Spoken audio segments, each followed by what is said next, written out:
Franck Berton, bonsoir. Vous êtes l'avocat de Florence Cassé, donc cette Française qui a été condamnée au Mexique à 60 ans de prison. Vous revenez tout juste de l'Assemblée nationale et je vous remercie beaucoup d'avoir choisi France 5. D'abord, est-ce que vous pouvez nous dire où est-ce qu'en est le dossier? Est-ce que le gouvernement va prendre de nouvelles initiatives? Qu'est-ce qui a été dit cet après-midi à l'Assemblée?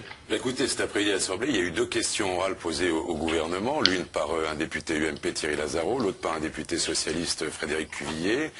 Et puis, à la suite, après les réponses de Michel Alliot-Marie, il y a eu un geste assez incroyable, c'est-à-dire que tous les députés de droite et de gauche ont posé pour une photographie sur les marches du Palais Bourbon en signe de solidarité avec le président Accoyer pour témoigner de leur solidarité à Florence Cassé suite à l'injustice qu'elle est en train de subir là-bas au Mexique. L'injustice, alors on va reprendre l'histoire un petit peu. Florence Cassé a été condamnée à 60, même au début 96 ans de prison, parce qu'on la soupçonne, enfin c'est surtout son compagnon, Israël Vallarta, qui était le chef d'une bande qui a enlevé 10 personnes, il y a même eu un meurtre, dit-on, et Florence Cassé était son compagnon. Mais qu'est-ce qui vous fait dire qu'elle n'est absolument pas impliquée d'une façon ou d'une autre dans la mafia, dans ce trafic auquel se livrait son compagnon? Vous savez, moi, ça fait 2 ans et demi que je me bats pour Florence. J'avais pas du tout suivi le dossier au départ. Quand elle est condamnée à 96 ans, j'ai pas accès à la procédure et après sa condamnation, elle me charge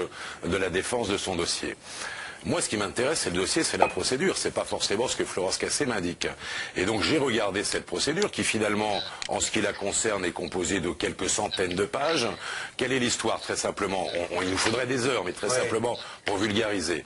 3 personnes seraient, soi-disant, enlevées et retrouvées dans un ranch le 9 décembre 2005. Dans lequel elle vivait dans ce ranch. Faux, dans lequel elle ne vivait pas dans ce ranch, c'était tellement vrai qu'elle revenait de 3 mois qu'elle avait passé en France, son visa et son passeport en témoignent.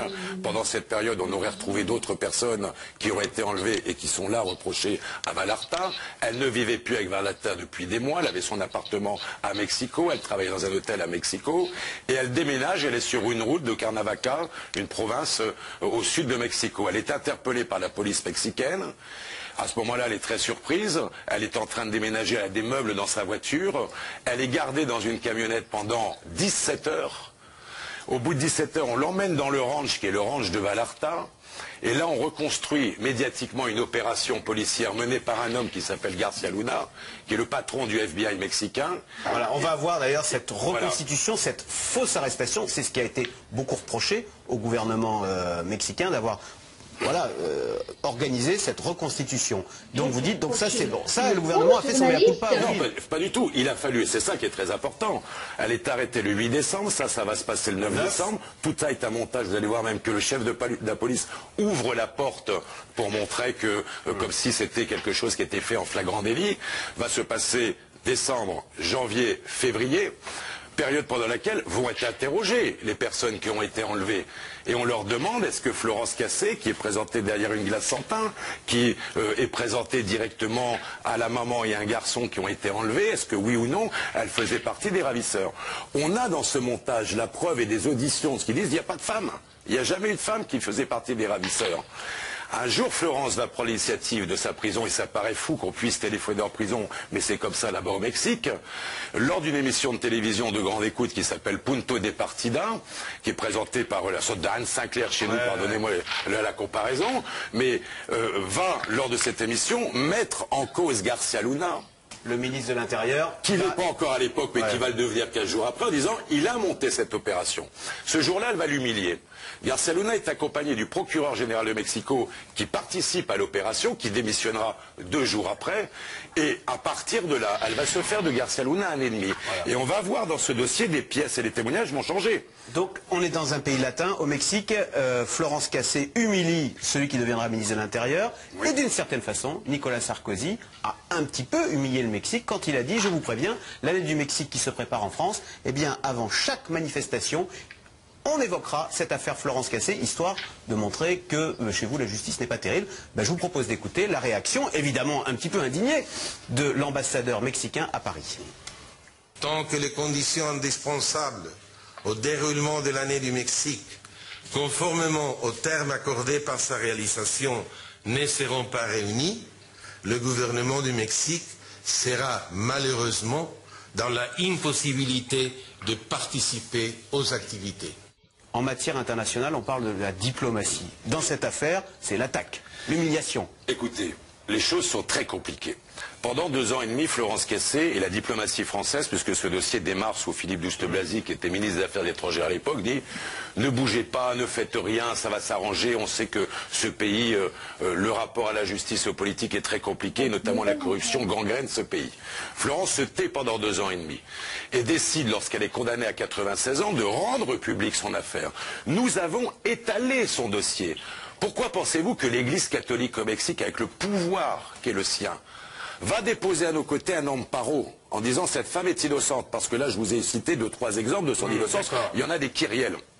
Pourquoi l'ancien garde des Sceaux du Mexique rejoint nos rangs en déposant lui aussi un amparo, en disant il faut la libérer? La réaction de l'ambassadeur, qui est une réaction qui est motivée par le gouvernement Calderón. Hier, nous avions 2 solutions avec Nicolas Sarkozy et Florence Cassé. Soit on cédait à la colère en disant on ne fera pas l'année du Mexique.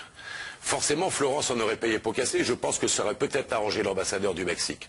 Au lieu de ça, Florence dit je voudrais qu'on ne mêle pas mon dossier à l'année du Mexique. C'est-à-dire qu'elle demande, et non, elle le dit, et du reste c'est sa volonté, et c'est du reste ce qui est plus ou moins dit par le président, sauf à dédier l'année du Mexique à Florence Cassé, ce qui semble gêner l'ambassade du Mexique, mais elle demande de maintenir l'année du Mexique. Réponse, on n'en veut plus. Vous savez, mais attendez, savez-vous, et je vais vous le dire, pardonnez-moi, nous avons versé 500 millions d'euros au Mexique depuis 1 an.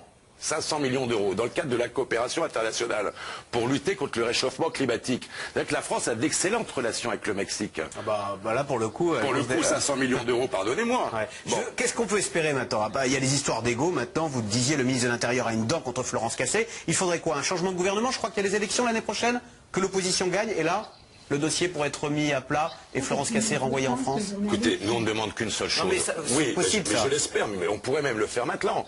Il n'y a qu'une seule chose qui nous intéresse, c'est appliquer une convention internationale. Mais ils ne le feront pas, ils refusent, ils disent, évidemment, si jamais on transfère Florence Cassé en France, vous les Français, vous allez en gros immédiatement la libérer. Sûrement pas, il y a des conventions internationales.